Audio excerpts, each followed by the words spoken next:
sobre um dos problemas mais comuns que aparecem aqui no consultório, a famosa hérnia de disco.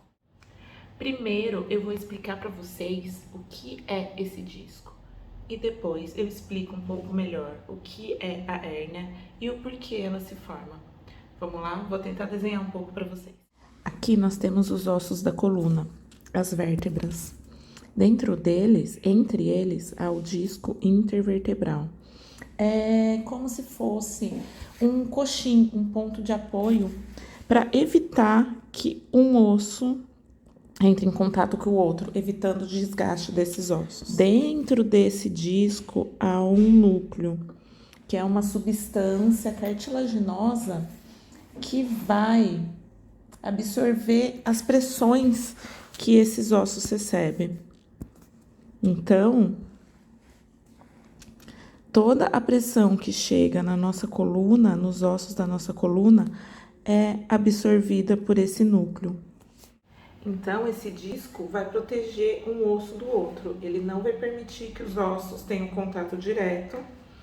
Ele é como se fosse uma almofada que não deixa um osso encostar no outro, prevenindo seus desgastes. O núcleo do disco, ele funciona como uma gelatina mesmo.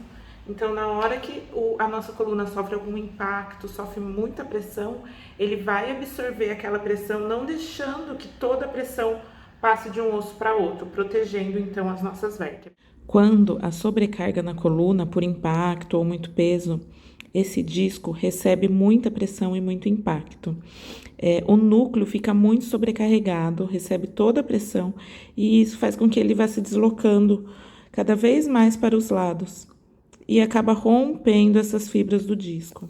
Esse disco, então, vai se deslocando dessas fibras rompidas até sair para fora do disco e entrar no que chamamos de canal intervertebral.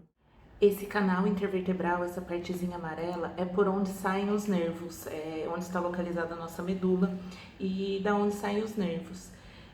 Por isso, se esse disco tocar alguma raiz nervosa ou tocar a medula, você vai ter os sintomas como formigamentos, perda de forças, dores. Essa é a famosa hérnia de disco. Se nós formos ver aqui na coluna, ela é esse pontinho vermelhinho aqui, ó, tá vendo? O disco seria essa parte branca e aqui é o núcleo, a parte lá de dentro do disco que saiu. E tá tocando um nervozinho aqui que está saindo da coluna. Espero que vocês tenham conseguido entender um pouco sobre o que é a hérnia de disco. Nos próximos vídeos eu vou falar um pouco mais sobre o que acontece quando nós temos a hérnia de disco e também como tratá-la. Então fiquem de olho aí no canal.